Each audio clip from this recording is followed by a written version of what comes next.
Hello everyone, my name is Miss Siobhan.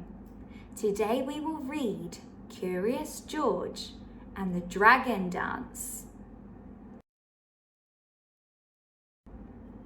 It was a beautiful day.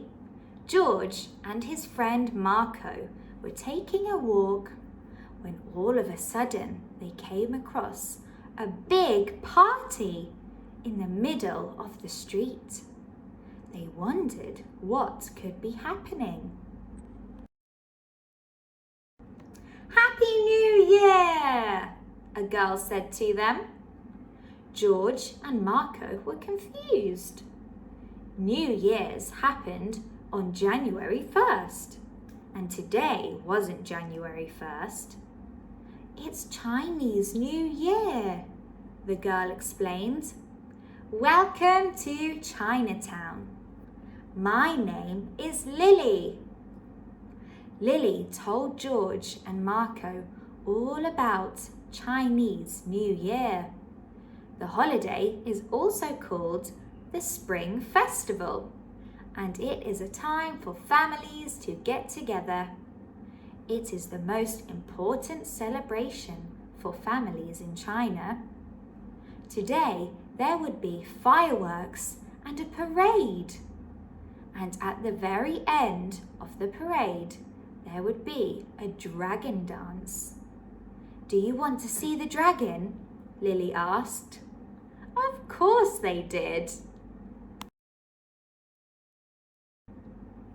The dragon was in the storeroom of Lily's parents' restaurant. This year, Lily was going to lead the dragon dance with her cousins. It was a huge honor.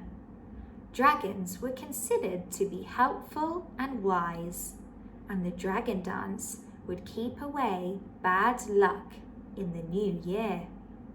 There was just one problem. The parade is starting soon, she said. But my cousins are running late. Lily wanted to practice the dragon dance, but there was no one to hold the middle or the back of the dragon. Then Lily had an idea. Maybe George and Marco could help her practice the dragon dance. Marco got underneath the middle of the dragon, and George went to the end. Just walk around and move back and forth like a dragon, Lily said. But it's not easy being a dragon inside the storeroom. There were too many things to bump into. George, Marco and Lily took the dragon out on the street, where they zigged and zagged and zigged again. You need to stay behind me in a line, Lily explained.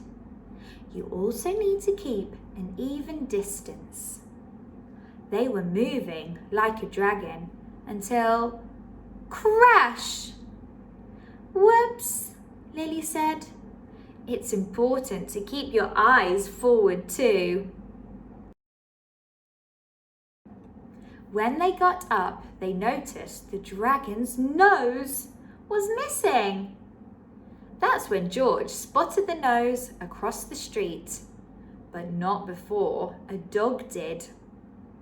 By the time George, Marco and Lily caught up with the dog, the dragon nose was completely ruined.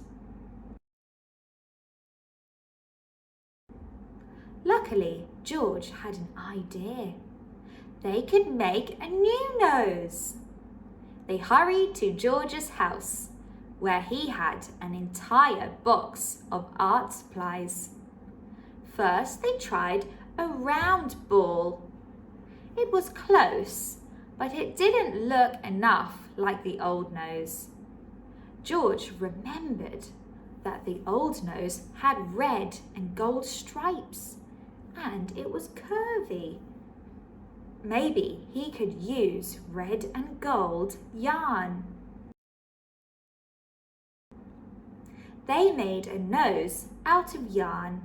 It was the right colour, but it was a little too droopy. George needed to find the right material. Felt wasn't firm enough, and neither was ribbon. But pipe cleaners might work. They were strong and bendy.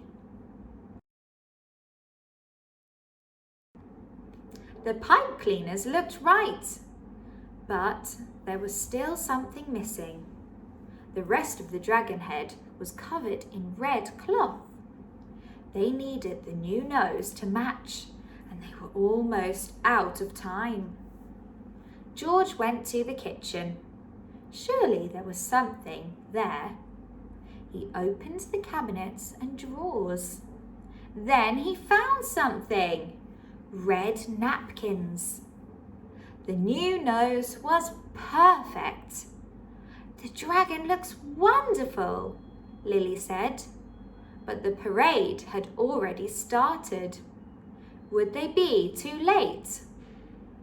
You said the parade ends with the dragon, Marco said. They could still make it if they took a shortcut through the park. The three of them raced off like a dragon. They kept their eyes forward and they stayed in a line. And they kept an even distance. They arrived at the parade just in time. However, Lily's dad had some bad news. Lily's cousins were still stuck in traffic. They wouldn't make it to the parade. Who would help her with the dragon dance? The three of them raced off like a dragon. They kept their eyes forward. They stayed in a line and they kept an even distance. They arrived at the parade just in time. However, Lily's dad had some bad news.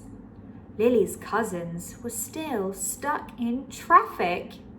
They wouldn't make it to the parade. Who would help her with the dragon dance? Lily knew a couple of dragon dance experts, George and Marco. And that's how, with a little bit of practice and the right materials, a monkey became a dragon. Thank you for listening. I hope you liked the story, A Dragon Dance. See you next time.